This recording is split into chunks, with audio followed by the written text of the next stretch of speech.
Mic check, mic check, mic check, mic check.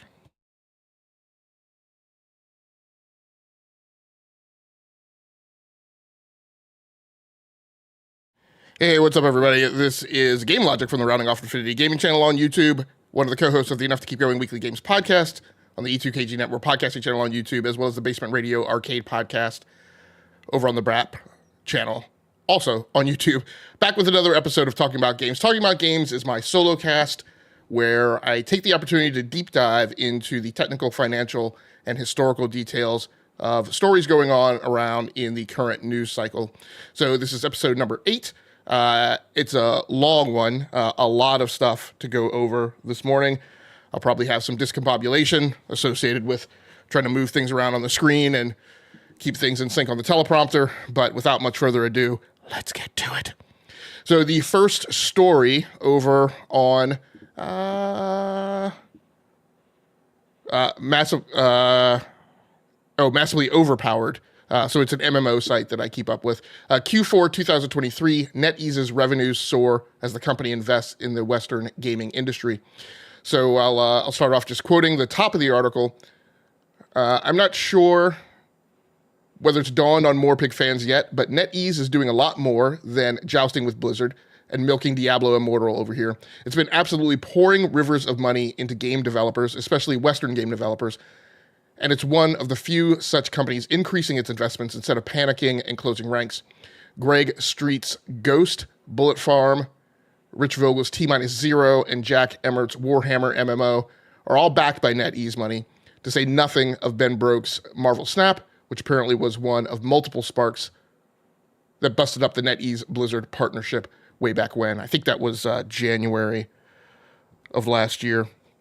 So stepping aside to some of the notes and things that I researched and went over, NetEase's gaming division accounted for 76% of its total revenue, which was a net 7% increase year over year from its preceding Q4 2022 number, coming in at $3.8 billion US dollars. NetEase's organic portfolio consists of multiple wide-selling and subscribed-to games and franchises, including Fantasy Westward Journey, which does not have a localized Western version, but is still one of the top revenue-earning PC games in the world. Back when Nielsen's video game tracking division would publish worldwide gaming revenue data, which was admittedly 2 years ago, the last report of global data saw Fantasy Westward Journey Online coming in at number 4 on the worldwide global gaming revenue charts, as reported by SuperData. A reminder that last year, NetEase had a major break with Activision Blizzard, who used them as their proxy publishing arm in China. For a foreign entity to publish a video game in China, you have to do quite a few things. So I wanted to take some time this morning to kind of try and get some information out on what it takes to publish and release a game in China, because it's very convoluted and very complex. It's just way more difficult than most people would imagine. So first of all, you have to partner with a local publisher. You have to get a game software copyright certificate, which requires an application to the National Copyright Administration of China, which that requires submitting a work sample, which is about a 30 to 60 page document containing all of your materials, written in simplified Chinese. You have to get an ICP certificate, which is an internet content provider. You have to do this to be authorized to operate a server, and that server has to be physically located in China. That certificate can only be obtained by a Chinese-owned company. That means that company has to have 51% ownership of that company's value for a corporation that's based in China. So this is a step done by your Chinese partner, but it's on you to ensure that you have it done and that it's good to go. If it blows up in your face, right, it's going to be you who can't publish your game in China. And so because of that, the vast majority of foreign entities, particularly Western game publishers, use Tencent and NetEase, which brings us back to our original story, because their certs are well known, and that helps mitigate liability and risk. You also need a partner with an internet publishing license, or IPL. Again, since Tencent and NetEase have this license and are known quantities, most companies just go with them. And they can apply in your name to the NPPA, which is the National Press and Publication Administration, which is part of the propaganda department of the Central Committee and Ministry of Culture and Tourism, which was formed in 2018 and regulates all media published in China, including games, movies, books, etc. And then they can publish and operate your game once they receive approval. To be compliant under NPPA approval, your game must operate under the anti-addiction rule. And the tenets of that rule are minors can't play games from 10 p.m. Let me just go back a little bit. So the first set of these rules are when this thing was initially released, which I think was about 2018. The rule said minors can't play games from 10 p.m. to 8 a.m. They had a daily gaming limit, which was initially 1.5 hours and 3 hours on holidays. But the rules have since been revised to now only allowing them to play between 8 and 9 p.m. and then only on Friday, Saturday, Sunday, and holidays. So as far as I can tell, the most austere of these restrictions really apply to online games. And it gets very complex, and I'm admittedly unsure of which restrictions are just for online games and what their flexibility and freedom is on offline games. I didn't find a lot of documentation about any restrictions of offline games, so we could make the assumption that offline games are fine and they can play however long they want. I don't know that that's the case. I think a major thing to consider is that the Chinese culture, right, is really oriented around too much video gaming being bad for children.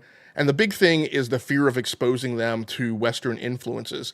Again, that's very tightly controlled on online games because they can potentially be in there in chat with other people and be exposed to other cultural influences besides just the game itself.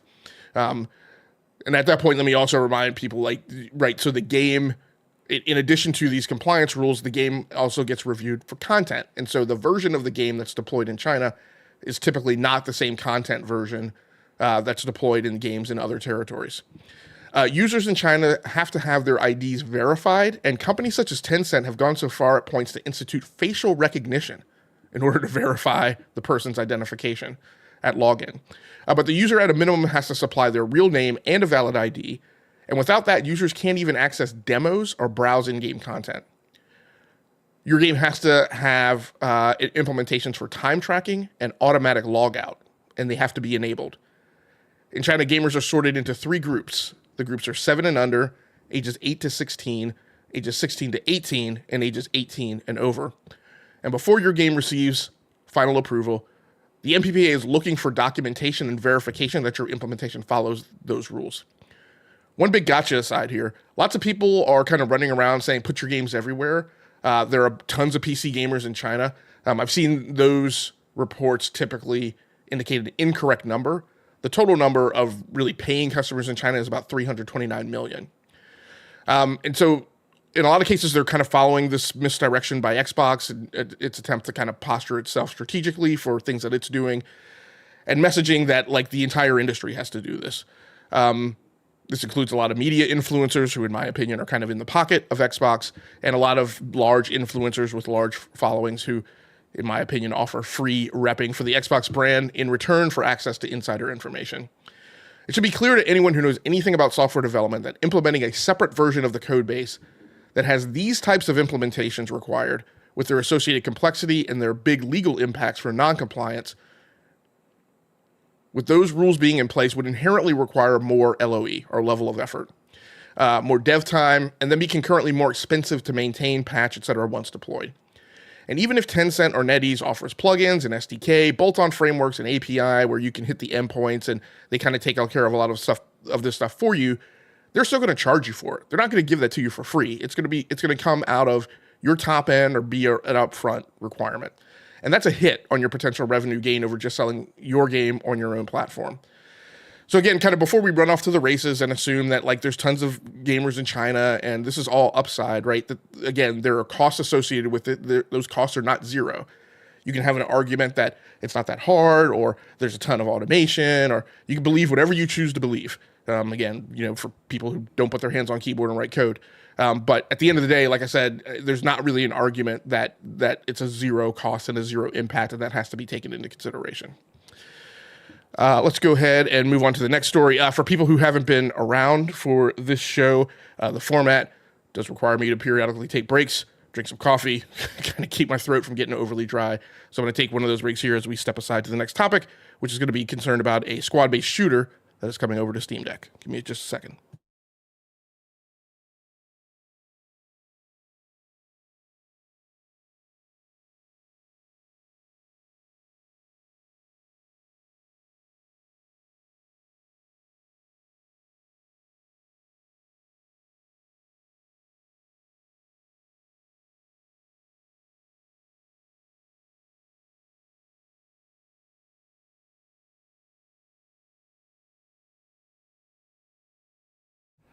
Okay, so next story up over at Gaming on Linux. This story, squad-based shooter Enlisted Reinforced from Gaijin is coming to Steam. Enlisted Reinforced is a World War II squad-based shooter from War Thunder publisher Gaijin, and it was recently revealed to be finally coming to Steam. Quite different to other shooters out there, as you're not commanding a single character, but instead the whole squad. When your current character dies, you'll swap over to another in your squad. You won't just be playing as infantry on the ground, though, but there's also around 350 vehicles, including tanks, armored tanks, and aircraft, both fighters and bombers, and more. So stepping aside to some of the notes I took, so the research I did on this topic, this, quite honestly, I'm going to admit, was kind of a mistake in getting into the rundown. And the reason is I initially caught wind of this. I own a Steam Deck, an OLED, and a base model. And so I read Gaming on Linux from time to time. And so I'd gone over there to kind of check this thing out, and I kind of got myself spooled up thinking that this was a big new game. But it's actually not, and we're going to get into some of those details here. The game will release on Steam and include all of the content that has been added as the game has evolved from its initial release, which will include additional maps, soldier squads, weapons, ground and air vehicles, and any new gameplay features. The game includes the US, the UK, so these are the forces that are included in the game, the armies, basically, that you can play in the game. Those include the US, the UK, Australia, the Soviet Union, Germany, Italy, and Japan, and includes multiple theaters of war, including the Pacific, Normandy, Berlin, Stalingrad, Moscow, Ardennes, and Tunisia. The game orients itself around 4 primary tech trees. It also includes an improved upon matchmaking system that says it is oriented around matching you with people of a gear level that is similar to your own. So I'm unsure if this is a predominantly online with persistent progression. This is the impression that I had of the game at the beginning. So just going back to talk a little bit about levels, there are, I guess, 7 kind of gear levels or skill levels. And so if you played World of Warcraft, I think you're kind of familiar with a similar paradigm. And the way it works is matchmaking assigns you to be matched against your gear level plus 1 up and 1 down, except for gear level 3, which is in the middle. Well, not quite in the middle, but that, I think the way it reads is that gear level allows you to be match made with anyone. And so I think given however the battles are structured, there's always some bulk of people who are around level 3. The press release mentions Linux support, and that has been confirmed directly with the developer, but with no commitments to delivery date or whether that will arrive with the Steam release or not. Regardless of whether or not Linux is supported, everything that I'm hearing about this game tells me that it's going to be entirely verifiable for compatibility with the Steam Deck. And so initially as I read this, it kind of gave me Company of Hero vibes, but then when I went to the Steam page, it talked about it as an MMO squad-based shooter. So if you can go to the Steam page now that shows it, a preliminary write-up pending its release, which I think it just says 2024. It may indicate the quarter. I don't remember off the top of my head. And so then when I heard kind of MMO squad-based things, I started thinking more about like Brothers in Arms, Road to Hill 30, and its follow-on sequels. There are 16 classes for your soldiers with unique perks and specialized weapons, with those divided into light and heavy weapon classes for applicability. This game includes The game, as released on Steam, will include dev tools to create your own missions and then launch those missions on public servers. And there are hundreds of these custom missions already made and available on the developer's public portal. So the neat thing is that if there is, say, a little-known battle, so if you're a big, like, World War II history buff, and I've had phases where I've dabbled in such a thing. Really, I've spent more time with Civil War, but the point is that if there's like some little skirmish that you're familiar with that isn't widely publicized, and there were tons of small battles in World War II that there are writings about and reports about, but you won't find them in like in big textbooks unless you really dig. Like I said, there's so many of those that occurred in World War II. So small scale skirmishes that are not modeled in the main campaign package, then you can make those on your own. And there are even missions that have been made on the moon with low gravity and energy weapons. So apparently these dev tools kind of allow things to go far beyond World War II. Then I hit the point that really surprised me. This game has actually been out since 2021, and it's free on consoles. It was an Xbox Series X and S launch title and a timed console exclusive. On March of 2021, remember that this generation launched in, I think, October, November 2020. So in March of 2021, there was a closed beta that went live on PlayStation 5. And on April 2021, the game was released on PC as an open beta test. And so it's available on PC. You can go to the developer's website, you can download it, and get into the game. So overall, at the end of the day, I was just really surprised that I haven't heard about this game at all. I don't recall this game being covered in the launch materials for the Xbox Series S. Granted, things were super busy at the time. I was probably more obsessed with actually getting my hands on the piece of hardware, as much of a struggle as that was. But I just don't consciously remember this game being covered, and I definitely don't hear about this game like in the zeitgeist or going around the social media circles as being highly played. And so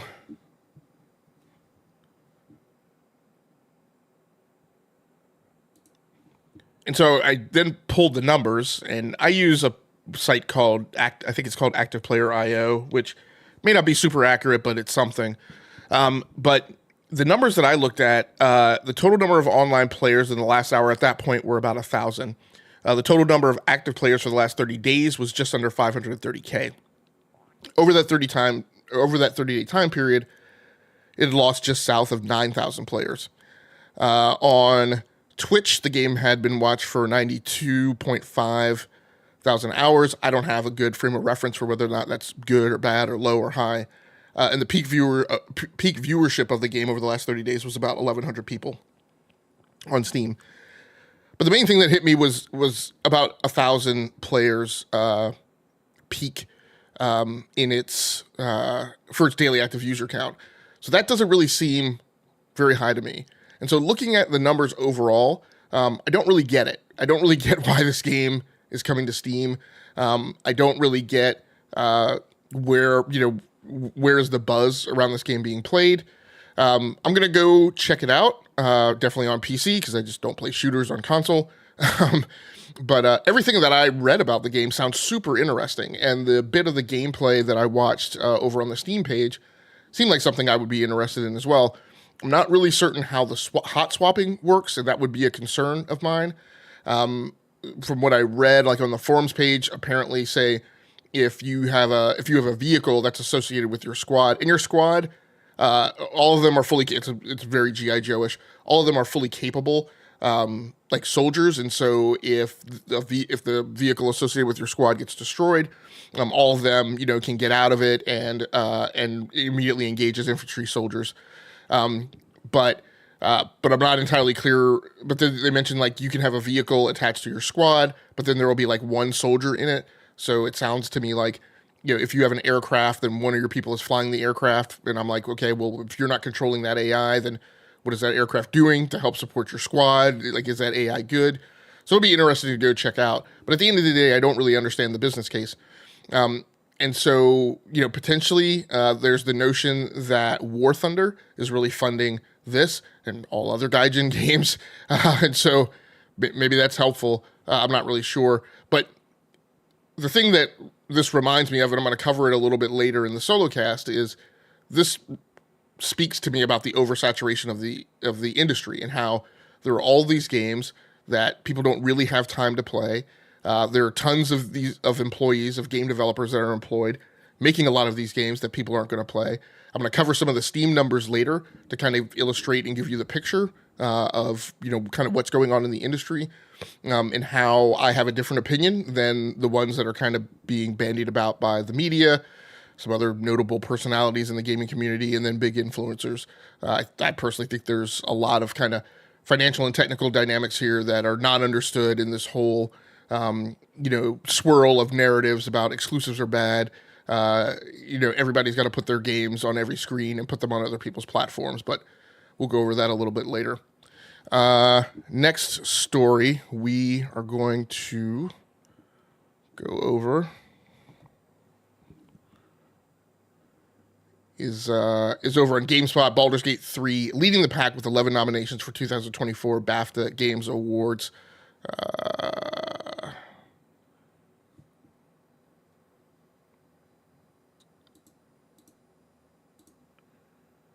Okay, I told you I was going to have problems with my screens because I've got two browsers open. One is open to bring up the little panel to the side of the camera port, but then the other one is actually up on the teleprompter for me to read the opening paragraph, and I'm trying to flip back and forth. So give me just a second to grab some coffee, and we will get started with the third story. Ooh, it's actually not the mute button. Okay, give me just 1 second.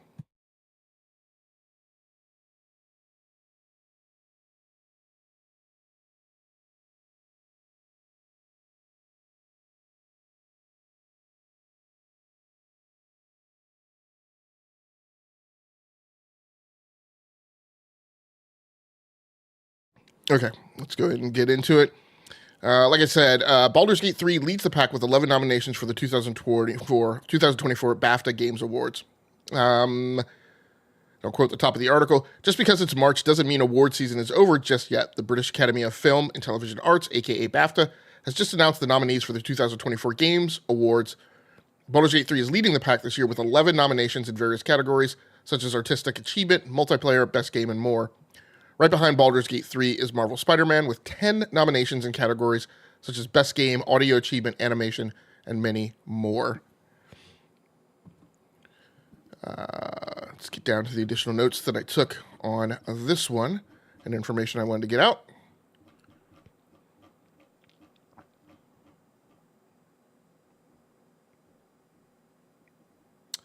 Okay, Alan Wake has 8 nominations, and I'm sorry. It got started a little late. I apologize because I've got one kid who's sick. So just making sure that the message had nothing to do with that. So Alan Wake has 8 nominations. Jedi Survivor has been nominated in 6 categories, as has Legend of Zelda Tears of the Kingdom. So the BAFTA Game Awards take place on 11 April at 11 a.m. Pacific Daylight Time, 2 p.m. Eastern Daylight Time, and will be on the official BAFTA channels on YouTube, Twitch, and Twitter.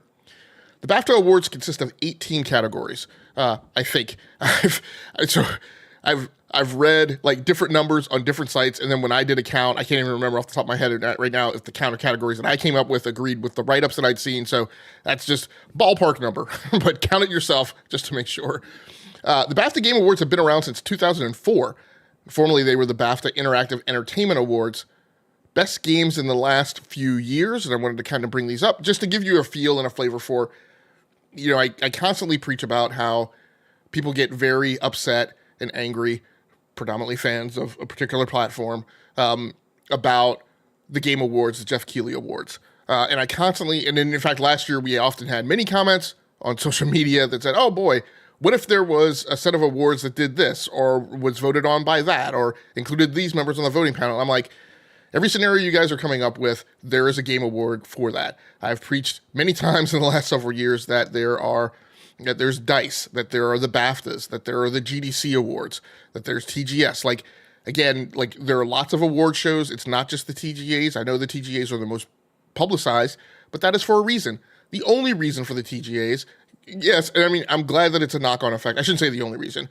I'm glad that a knock-on effect is for there to be an opportunity for the creatives and the workforce of the industry that makes the games that we love to be honored and recognized. But as we saw with last year's awards, there are encroachments upon that. At the end of the day, the TGAs are a commercial vehicle. Their big reason, and the reason why they occur at the time of the year that they occur, is to sell video games. It is an opportunity, and the reason why the industry funds it is to get their games that people may have forgotten or people have gone out of the zeitgeist, to swerve those games and maneuver them back in front of everybody's windshield, make them think about it, make them go, oh yeah, there's Diablo 4. I forgot to buy that game, or I forgot to pick it up. The award show's in December. It's when people are theoretically down to their last vestiges of holiday spending money, when hopefully you've gotten everybody else taken care of. You got another $60 in change sitting in your pocket, $70 of change sitting in your pocket, and you're going to go buy a game and get something for yourself. It's to force that last push, that last rush of game commercialism and game consumerism before the last gasp and everybody's out of money, because we know in the months of January and February, things get tight, in the United States at least. People tend to not spend a lot of money because you've just expended a lot on other people for the holidays, and things are going to be tight until, again, in the United States, until you file your taxes and you get your tax return in April. So that Q1 of each calendar year tends to be tight. Yes, sometimes there are times when consumer spending is up by a very small percentage. But that's why the Game Awards exist. That's why there's this hyper focus that the Game Awards must occur in December, because of all the times that there's been discussion of pushing the games to January, or pushing the awards to January or February, so that all the games can come out, and so that there's not this like weird November cutoff. That's never going to happen. At any rate, but also because of the way in which the voting panels are constructed and the participants in the different boards and organizations and industry associations, each of those Game Awards have kind of a different flavor in the types of games that get risen up. And so we have Game Awards where, like, Untitled Goat Game, right, won a Best Game of the Year award because there's a slightly different flavor. One of the categories I love in the BAFTAs, I'm not going to talk about it today, but I love how the BAFTAs have the Best British Game, which is really a category that doesn't necessarily, I need to double check, but I don't think it's actually necessarily by a British developer, but any game that kind of has that flavor of British comedy and that demeanor, right, of British presentation. So in the last few years, the winners of the Best Game category at the BAFTAs, in 2022, it was Vampire Survivors. In 2021, it was Returnal. And in 2020, it was Hades. So the eligibility requirements for this year allows for any game released between 10 December 2022 and 24 November 2023 was eligible for nomination. Nominations, the way games are proposed is the developer or publisher actually proposes the game to be on what is called the long list. There is a fee associated with that. There was a new workflow put in place this year so that if you submitted your game kind of early, I think within 30 days of launch for consideration of the BAFTAs, then you received a discount on the submittal fee. Voting was opened on 1 June 2023 this year, which was 3 months earlier than in previous ceremonies. The long list was published on 14 December 2023. Winners of the Best Game and British Game are now selected by the entire BAFTA Games membership, with all 1,000 plus members being invited to vote. Previously, the winners of these categories were decided by a jury of industry experts. All other categories will continue to be decided by juries. The head of BAFTA talks about that one of her philosophies is that the smaller juries allow for more detailed conversations about the games that are up for nomination, whereas if every category was voted on by the entirety of BAFTA, the conversations would be very short, they wouldn't be very detailed. You would have these situations where you have 1,000 people involved in a thread, but like only 10 people really discussing or having a voice. So her preference is to keep it aligned to juries. And so the categories, I want to go through those. You have animation, which was there from 2004 to 2005, and then was revived in 2020. You have artistic achievement, audio achievement, best game, British game, which was introduced in 2013, debut game, which was also introduced in 2013, EE Game of the Year. So that was introduced in 2018. It was formerly the EE Mobile Game. And it is an audience-voted award. And no, I'm not sure exactly. I looked into some of these categories. I do not recall off the top of my head what EE Game signifies. Best Evolving Game, which was introduced in 2015, so I believe that's a nod towards games as a service or live service games. Best Family Game, which was previously known as the children's game. The BAFTA Fellowship, which is not really an award category, but it's kind of like, I can't remember which award show has this. I think the TGAs have this, but they have things like, notable developers, which is like there's like a class every year, the TGAs, of people who are inducted, and that winds up putting you in a program. And typically, I think they target like mid-range or like more junior developers. And what that does is it gives them access and exposure to like mentoring by senior developers or senior creatives. They set up events for them. To go hear, somebody like a Warren Spector, for instance, talk or give them a presentation on game development and expose them to like his experience for instance. I'm just totally making that up. I'm not saying that actually happened.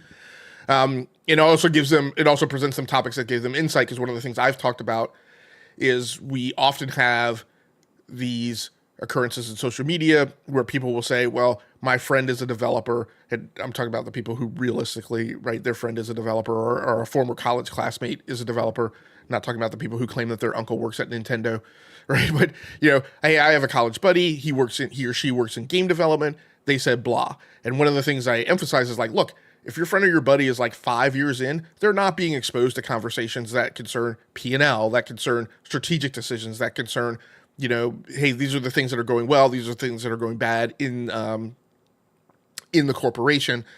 These are the way, at the architectural level, these are why we have to do things, because there's a service dependency that we have and blah, blah, blah. So there are advanced topics that those people aren't exposed to. And so you have to be very careful. I mean, a lot of advanced topics I wasn't exposed to until I became a software architect, until I was at least a pretty senior designer. And when I was responsible for putting together, level of effort or software cost estimates, right, for building a module or a component of the application or whatever.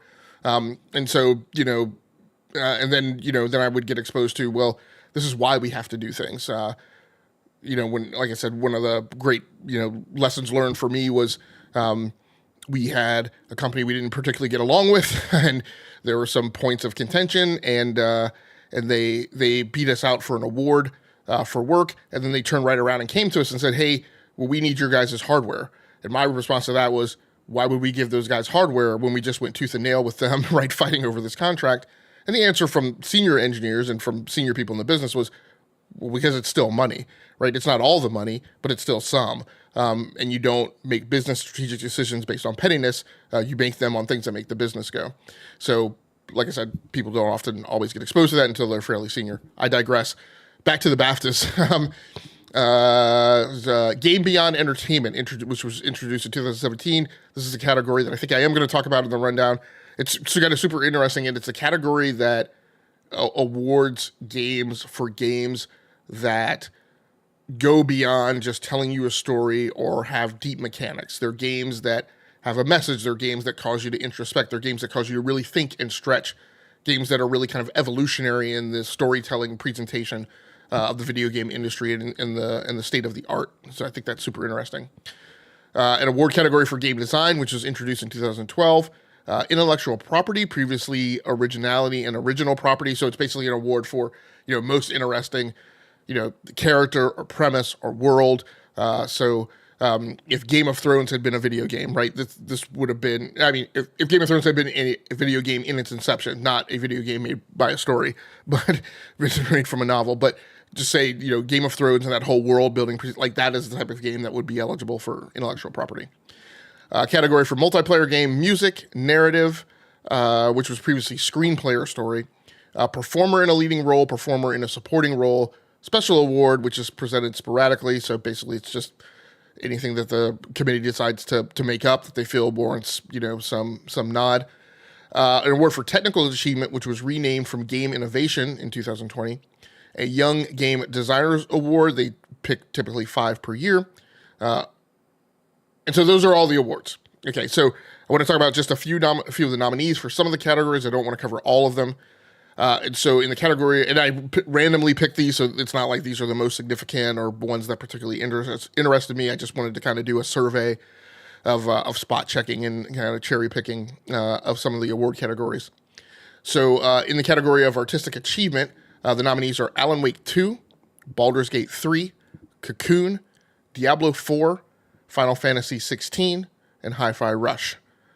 So a little curious about Diablo 4, I think is the one that kind of seems interesting to me. The game just doesn't jump out. It's a beautiful game in its artwork, and maybe that's why it's in this category.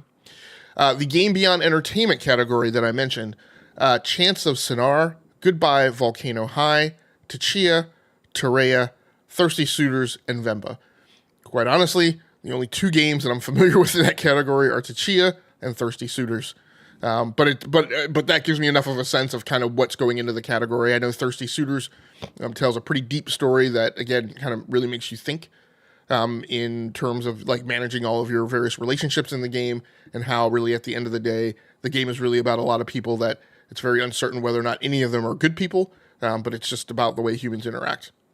The other category I want to bring up is debut game. The nominees in that category are Cocoon, Dave the Diver, Dredge, Stray Gods the role-playing musical, Venba, and Viewfinder. Cocoon has gotten a lot of notoriety. Dave the Diver got a lot of notoriety because of people being angry about it being about I think it either being nominated or not. Yes, about being nominated as an indie because they have the backing of a publisher and they're actually owned by a parent company. Dredge has gotten a lot of good buzz. And then the one that I did deliberately pick to put in this category, Best Game, the nominees for that category are Alan Wake 2, Baldur's Gate 3, Dave the Diver, Legend of Zelda Tears of the Kingdom, Marvel Spider-Man 2, and Super Mario Bros. Wonder. My own prediction on the outcome for Best Game category is that it's probably going to be Alan Wake 2 or Legend of Zelda Tears of the Kingdom.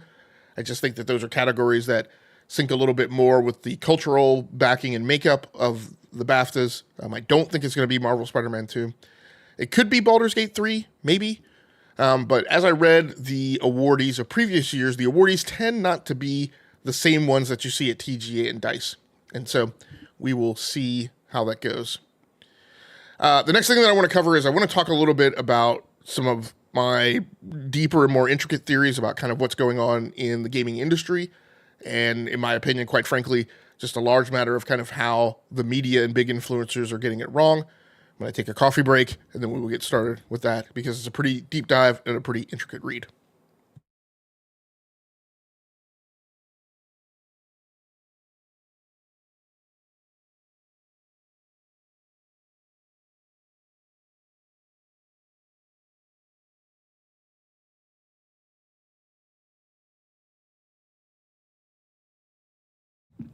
Okay, let's get to it. Put your propeller heads on. So again, this is really, and I've written extensively on Twitter, and what one of my followers coined a gamer Twitter op-ed, which I love, and I have absconded with that title and just co-opted it and used it. I like it. If I ever, one of the things that from my intention is this channel is never going to be monetized on YouTube. Unless God forbid, I have a, family that, or myself contract some kind of terminal illness. My intention is never to monetize. I also intend to never monetize on Twitter. I will say, however, I may get a blue check mark. If I did, it would only be because I want to be able to write in the long form that I write on Twitter without having it broken up across multiple tweets, which for some reason seems to set people off and make them angry. But that's also the sect of gamers who seem to get angry when you present them numbers for some reason. But that would be the only reason. Right now, I write these things up and then I do a thread reader app unroll request, and then people can go read the long form rather than having it broken up across multiple tweets. But like I said, I've written several times over the last couple of weeks about this topic. And each time I write about it, I consider another facet of what's going on in the industry. I kind of process it through a slightly tweaked set of logic. I think this is the one that lands where I am most, I don't want to say most assured, but most assertive that this is what's really going on. The reality is that the gaming market is oversaturated. And sorry, one more thing. So for people who watch the Basement Radio Arcade podcast on Wednesday nights, at 9 p.m. Eastern time. I went through this before, and I went through the entire thing. I'm only going through about half of it now. So my apologies for people who have heard it twice, but the buyback is that I won't do the entire thing because the entire thing goes to the conclusions that I drew from this here. I just want to go over what I think is going on. The reality is that the gaming market is oversaturated. Tons of games being made that people aren't buying. The top 10 titles on Steam made 20% of the full game revenue in 2023, and 61% of all full game new game revenue. So when I say full game, I'm talking about games that are complete experiences, or an initial, even for a game as a service game, a game that like you buy as like an initial package. So this is not talking about DLC, microtransactions, episodic content, yada yada yada. The top 100 new games made 91% of revenue from full game new releases. So a lot of yik-yucks are running around saying mom and pop dev shops are ruling the roost because, claiming that, most developers, make small games and are profitable and then just take their games and reinvest. That is false, incorrect, and inaccurate. And the people claiming that have no data to back up the things that they're proposing. And so basically, in my opinion, it's just a lot of poop speculation. The remainder of that revenue is collected by big AAA games with long revenue tails and big IP sell-through. So games that are super familiar, games that are sequelitis. 14,000 games were released on Steam last year. And I want to pause there for that number. When Steam, and I'll put a lot of what's going on in the industry at the foot of Valve, because one of the things that happened that has caused this big proliferation of games is them taking governance off of publishing and fully democratizing publishing on Steam and making it so that you don't have to go through an approval process up front, or that approval process is predominantly automated and just kind of checkmark, and then allowing basically anybody to publish their game to Steam. Because when they first did that, in the first couple of years, there were about 10,000 games published to Steam. Now there are 14,000. So 14,000 games were released on Steam last year. 181 were AAA or AA. That's like 1.3% of the inventory of video games that's going to Steam. And again, I'm focusing on Steam as kind of a microcosm to focus on like a constrained dynamic that can really be studied and that can be effectively quantified. But Steam has, depending on what number you read, 50 to 75% of the market. And so you extrapolate that right to the rest of the PC gaming market at least, and understand that even if there's like some huge variance, it's only a variance that impacts 25% of the market. And I don't believe that there's a huge variance. I think that most of these things are kind of endemically reflective of most of the characteristics of the entirety of the market. 14,000 games were released on Steam last year, and not just the PC market, but also the console market, because you think about the Xbox marketplace and the PlayStation marketplace, and you can very well see the same thing. Tons of games being released in the Nintendo marketplace. Great Scott. I mean, you have all those mobile games that are coming over from Android going onto the Switch that are just kind of fodder. Like it's literally impossible to go through the eShop effectively, because you just get tons of stuff thrown in your face that you have zero interest in. So again, going back, 14,000 games were released on Steam last year. 181 were AAA or AA, and yet only 700 games made over 100,000 revenue. So you have 13,300 games that don't even break 100K on Steam. These next set of numbers come from the amount of time that I spend interviewing engineers and trying to onboard engineers to my own company, and all of the data that we're subscribed to and able to pull for what is the going rate of a developer, and my own familiarity with job offers that I extend to developers, even at the entry level as they're coming out of college. One hands-on keyboard game developer should make about 85K to 100K a year minimum. And so just looking at labor, we can extrapolate that this does not point to a vast majority of game development outside of AAA being profitable, because most of the games aren't even getting into the small, concentrated crop of games that even make enough revenue to equate to fully employing one full-time developer. At a macro view of the PC and console space, the top 9 companies make 65% of the revenue. So we're starting to step aside here to talk about the rest of the industry, not solely Steam. So again, top 9 companies make 65% of the revenue. A year ago, 2 years ago, that was 10 companies. But now you have the consolidation that came out of the Microsoft acquisition of Activision, and now that's down to 9. Top 9 companies make 65% of the revenue. And so here's where we're starting to land on kind of my evaluation of what's going on in the industry. Hey, Priscilla, thanks so much for coming through the live stream. I appreciate you. I know it's early on a Saturday morning. Wouldn't be surprised if you had night shift last night, so I appreciate you jumping in. The market is oversaturated with cheap, low-end products. Suppliers having flooded the market with far more inventory than there is consumer demand for. Consumers create a very large demand signal for nothing but AAA games, the top of the crop. AAA games are extremely expensive to make. The risk of failure has much greater impact, but because of the demand signal that's being sent, companies focus the vast majority of their investment on them, because that is the product that there is a demand signal for. If there were big gains to be made from the profitability of AA and indie games, Strauss-Zelnick, venture capitalists, and others would be flowing big investment dollars to that part of the market, yielding, granted, what would be kind of a boy bandification of pop hits that would become formulaic but deterministic, reliable, and repeatable. But they're not. That is not what's going on in the gaming industry. The big publishers, venture capitalists, they are very selective about who they're raising up from the AA and the indie crowd. They're not flowing tons of money there.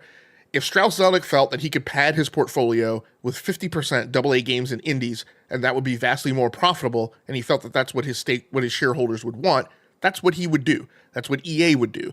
That's what Ubisoft would do. But they're not doing that. As a result of all this, the marketing dollars and media coverage also hyper-focus on AAA, because for the companies, the investment has to be protected. And for the media, that drives clicks, SEO, ad dollars, because that's what the market customers are interested in. Again, the media focuses on AAA because when they focus on AAA and they post those stories, that's when they see the most people coming to their websites to consume that information. Because listening to them, the telemetry that they see tells them if they post stories hyper-focused on AA or on indies, if that became the bulk of what they cover, then they're not going to get as many clicks. And when they don't get as many clicks, advertisers aren't interested in flowing as many advertising dollars to them.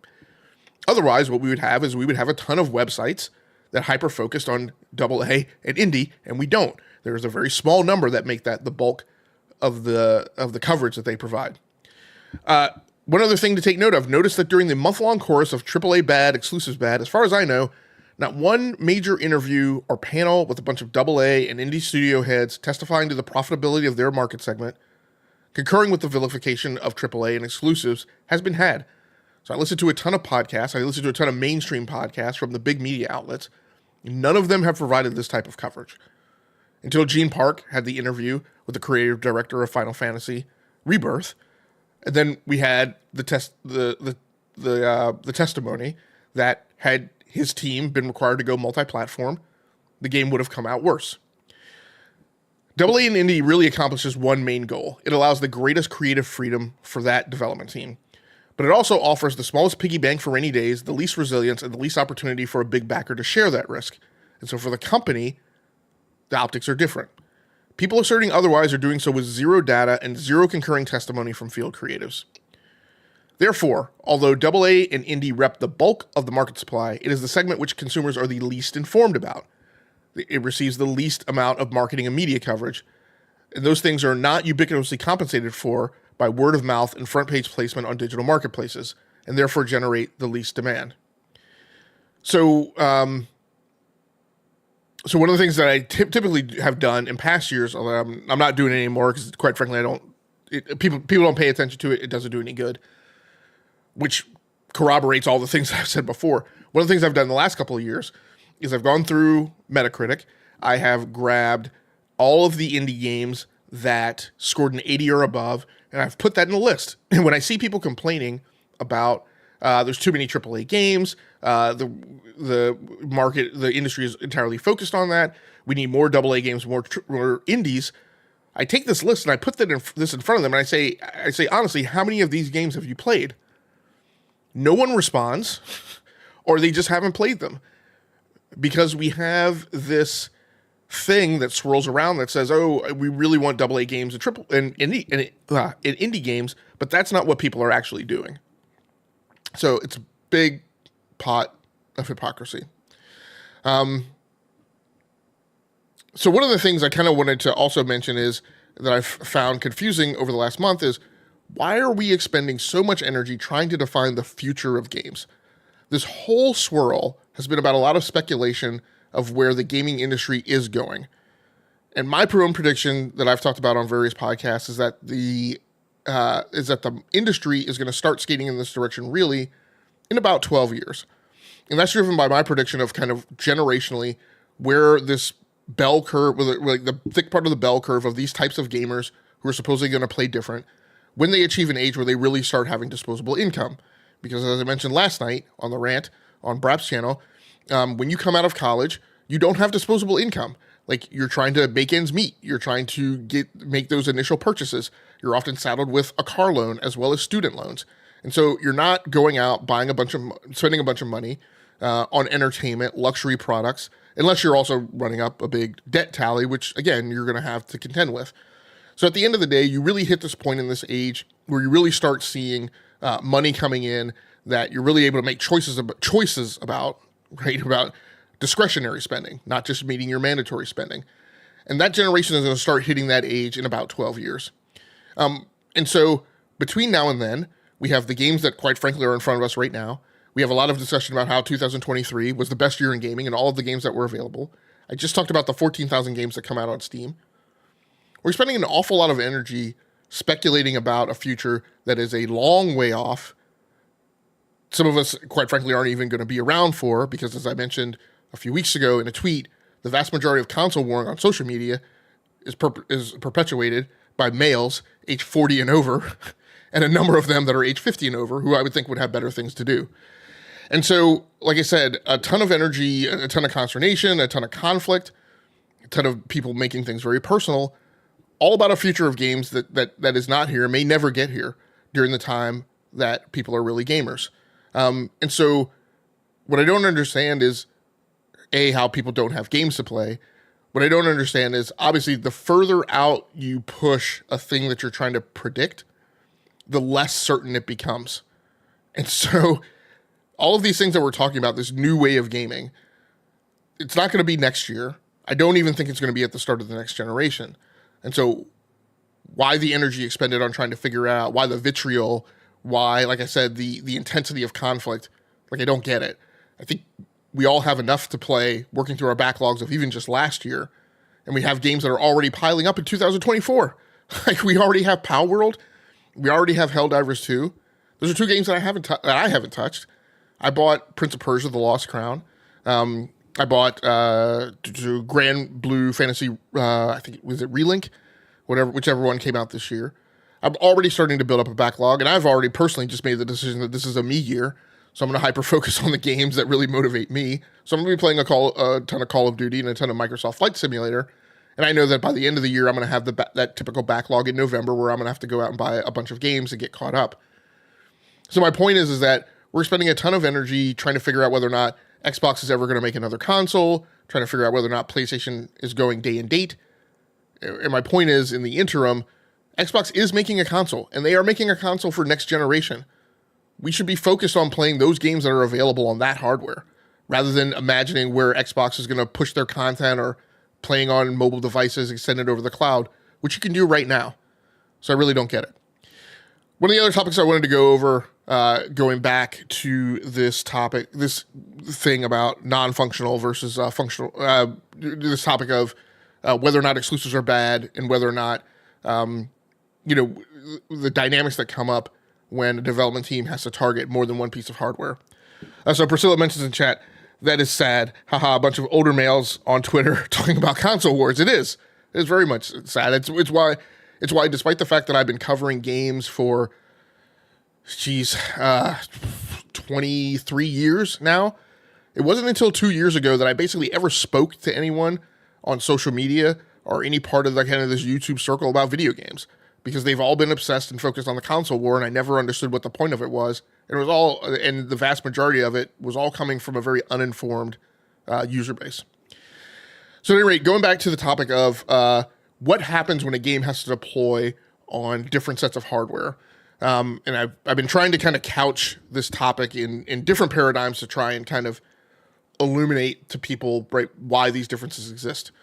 I mentioned last night that it's not just hardware. It can include things like having to deploy to a different network. A lot of the work that I do, I have to deploy code to different government agencies on different security enclaves. And so one of the things that comes up is, for instance, if I'm going to deploy something at the EPA, is that the same code that I can deploy to the FBI? It's not, because their network enclaves are different. They have different sets of permissions. They have different non-functional requirements. One agency will accept a thing, but another agency won't.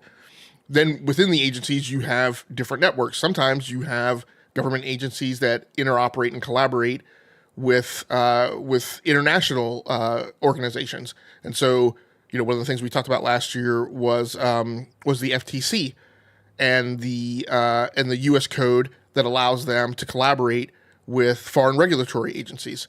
And so they do communications over a network that allows multiple people, right, to have intercommunications and collaboration. You have energies like the Department of Energy that collaborates with industry on topics of nuclear energy and nuclear science, and that has to be done on a network that's separate from other networks. So those things impose differences in the way code can function. And so one of the topics that I wanted to focus on this morning was this topic of functional versus non-functional requirements, because I think it's something that a lot of people aren't exposed to and they don't really understand. And so there is a book, a volume, whatever you want to call it, that we call the SE-BOK, or the Systems Engineering Body of Knowledge. It is managed by an international consortium called INCOSE, which I can't even remember off the top of my head what the acronym stands for, but basically this is the body that provides all standards that most of the modern engineering world functions with regards to systems engineering. And so in the SE-BOK, there's a definition for non-functional requirements in that it defines how they contrast with functional requirements. So a functional requirement is something like a plane has to fly Mach 2, right? That is a capability that the plane is supposed to have. That's a thing it is supposed to do. That is a thing that you can test. You can have the plane fly. You can measure its speed. You can put it down on a notepad. You could say, okay, yay, verily, the plane flew at Mach 2. Non-functional requirements are a little more difficult, and lots of times they primarily focus around compliance. They also focus around design constraints. And so the thing that I mentioned before, which is I've got to go on to security network X, that means security network X has a laundry checklist of things that you have to do to be compliant with that network. That's a non-functional requirement. So non-functional requirements contrast with functional requirements that define what the system must be able to do or perform. A typical non-functional requirement includes availability, reliability, maintainability, safety, and security. So again, in Xbox having to be compliant with UL listings for electrical compliance, that's an example of a non-functional requirement. They also refer to these other subcategories, so performance and scalability. What are the required response times, benchmark specifications, and other attributes related to performance? How fast does the system provide results, and how will the performance change with higher workloads?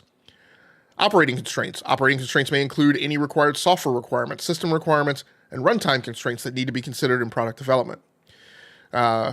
Platform constraints. Most projects include some sort of platform constraints. Clearly define these up front. Then there are some other categories like modifiability, portability requirements, capability, which is how difficult will it be to move the software to a different platform? What hardware and operating system does the software run on? Does it conflict with other processes or applications within these environments? Reliability, security, usability, so things like accessibility. So usability is focused on the user experience. How difficult is it to learn and operate the system, and how can you improve it in potential issues?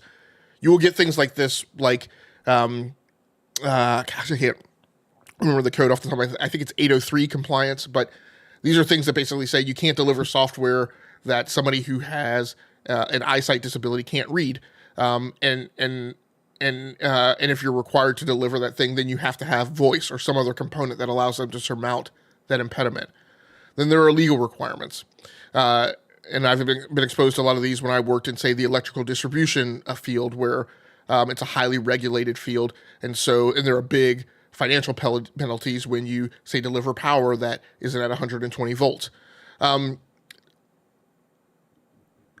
So out of that laundry list of things that I read, one of the things I want to go back to is things that should pop out to you as being super obvious: portability and platform constraints.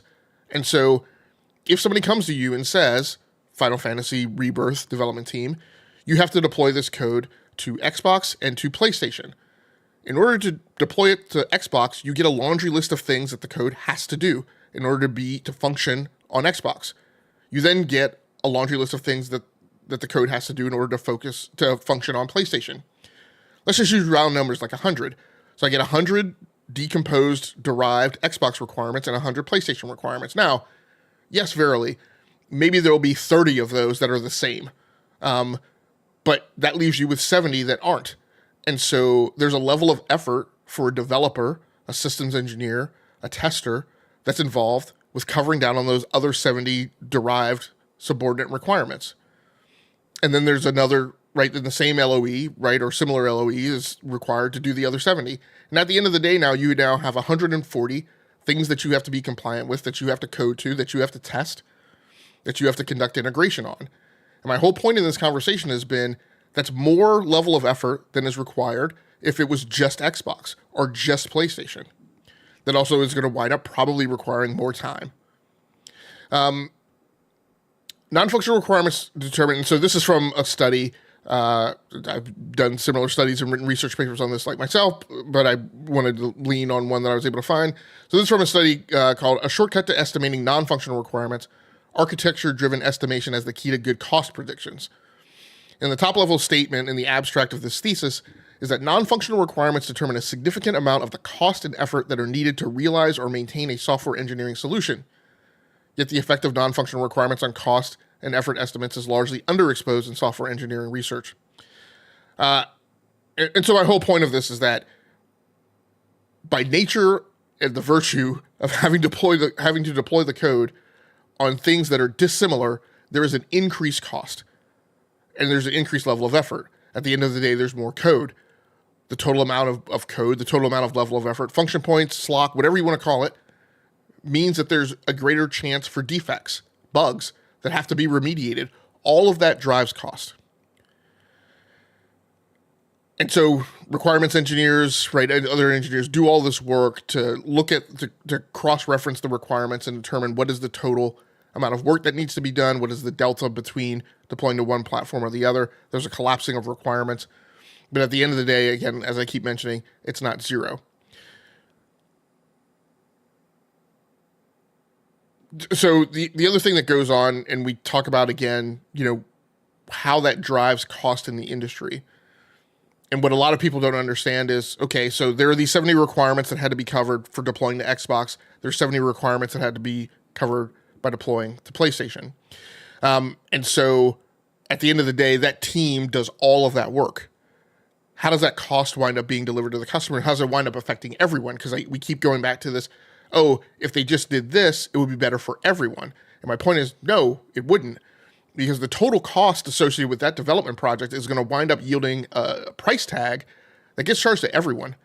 Like, the Xbox people aren't going to be charged less, although there is Game Pass so that they can access their games for $17 a month, whereas a PlayStation player has to pay $70.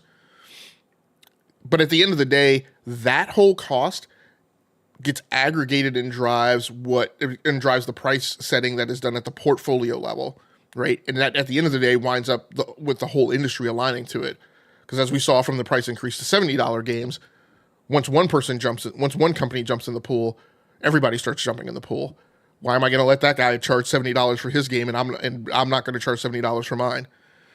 Lots of customers don't kind of understand this. They don't necessarily understand, and this speaks to, right, the complaints that we typically see about DLC. And we see that content was on the disc, right? Why are we being charged for it?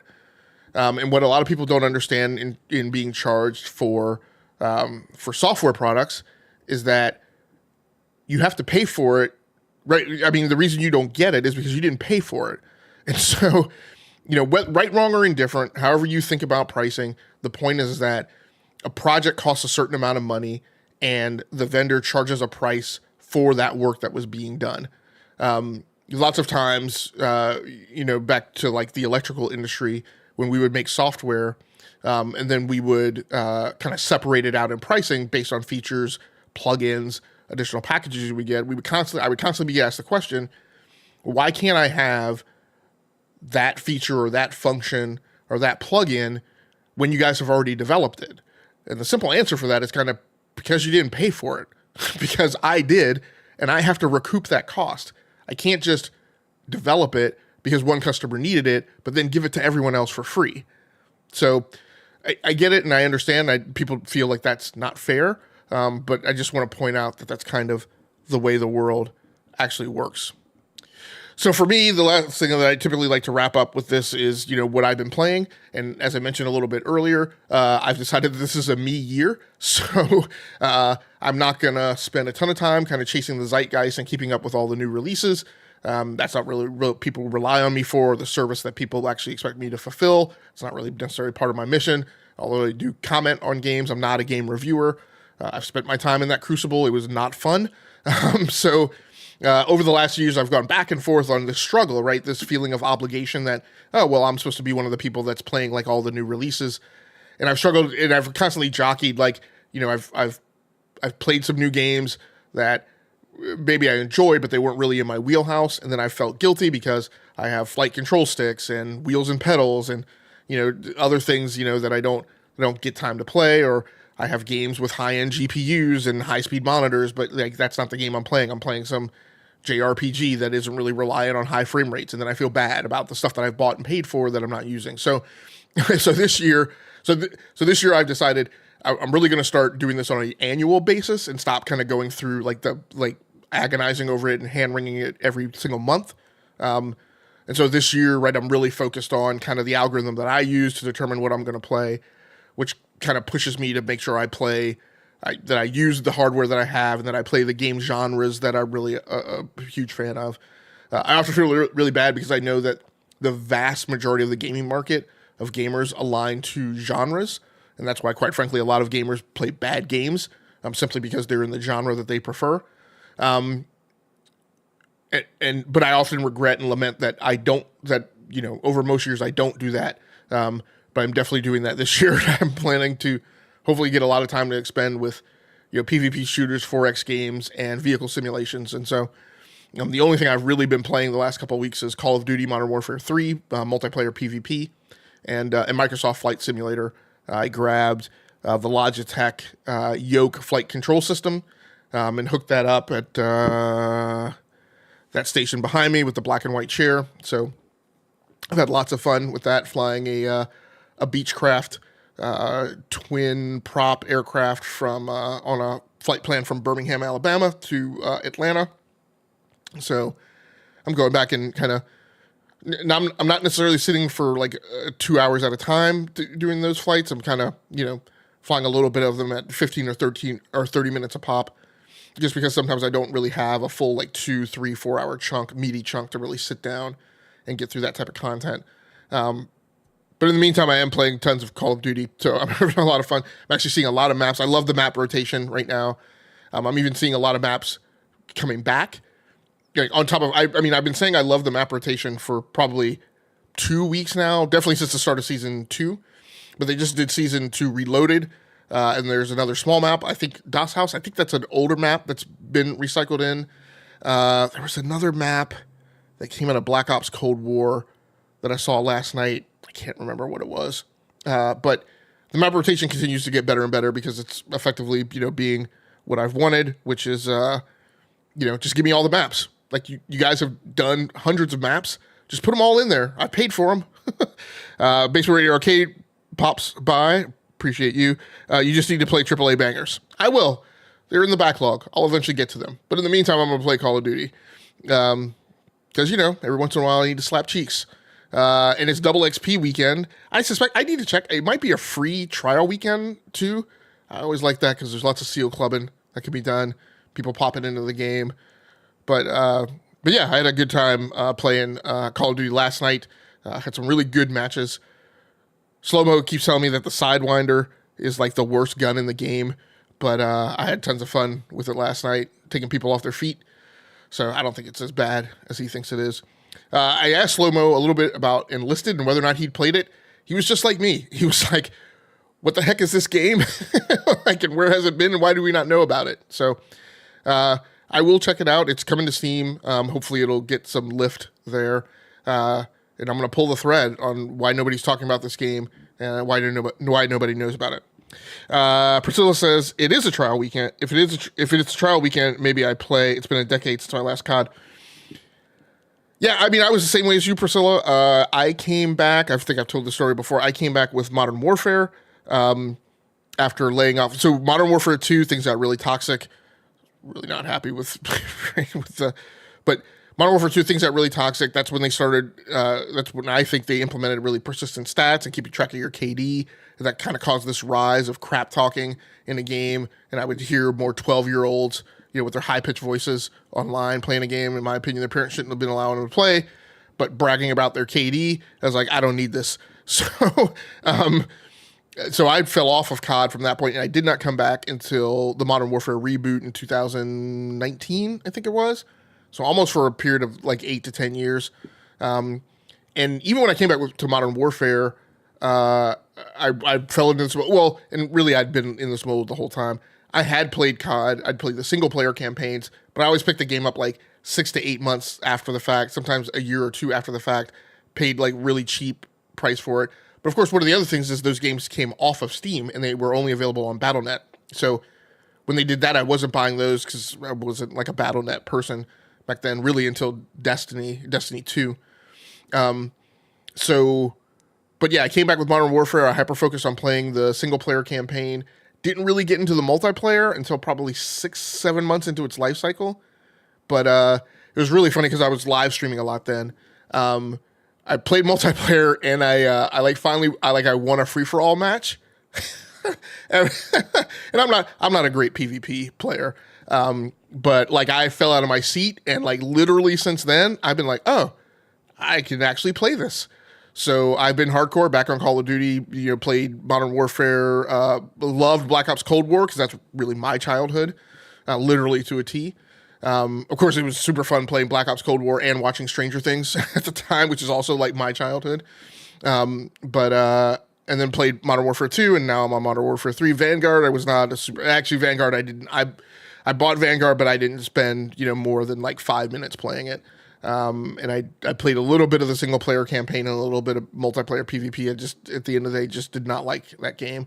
It was kind of too cartoony, too lacking in its visceralness. So everything felt very light and very floaty. Didn't really feel... like Melee felt very kind of lightweight and Bullet Impact felt very lightweight. I just didn't like it overall. So, but I'm having a great time with Modern Warfare 3. Thanks to Slow-Mo turning me onto that one too, because I was ignoring it and admittedly listening to the media who said it wasn't a great game. And then he was like, no, it's the best shooter out this year. So I've had a ton of fun getting back to it. So Brap says, I need to pick up COD. And Priscilla says, by the way, best shirt today, Batman the best. Thanks a lot. I invest very much in my podcast t-shirts. So I've got a pack of 3 more sitting over there that I haven't even opened yet. So thanks so much. So hope everybody enjoyed the show today. For anybody out there who wasn't able to come through the live stream, you can definitely watch the VOD. Please feel free, if you do, to like the video and subscribe to the channel so you can just receive a notification whenever I post new content. For the people who came by the live stream and are in the chat, I appreciate you. Thanks very much, Brap. Thanks very much, Priscilla. Appreciate you stopping by. Until next time, and until next time is totally random. I've just decided I was going to try and do this regularly on Tuesday nights, and that's just not going to work with my lifestyle and work style. When I put this in the queue, I'm just going to focus on spending 24 hours generating the script and getting it done. I think that's going to become a little easier because here in the studio, I am putting at least a camera and a mic at every single workstation, so that all I have to do is bring my Wave XLR mixer over here and plug it in, and then I can instantaneously do a podcast. I guess I need to bring over a Stream Deck too.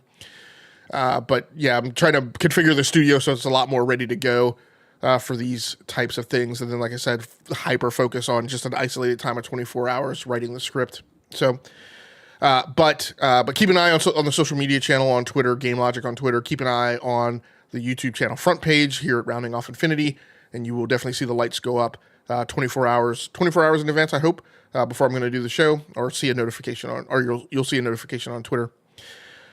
Until next time, play the games that you like. Come here to talk to me about the games that you love. Once again, my name has been Game Logic from the Rounding Off Infinity gaming channel on YouTube, one of the co-hosts of the Enough to Keep Going weekly video games podcast on the E2KG Network podcasting channel on YouTube and on the Basement Radio Arcade podcast. That's going to do it for me for today. I think, did I do my whole outro? I can't remember. I think I'm supposed to tell you, take care of yourself. Stay safe out there. That's going to do it for me. Until next time, good night, good luck, and good gaming. I'm out of here.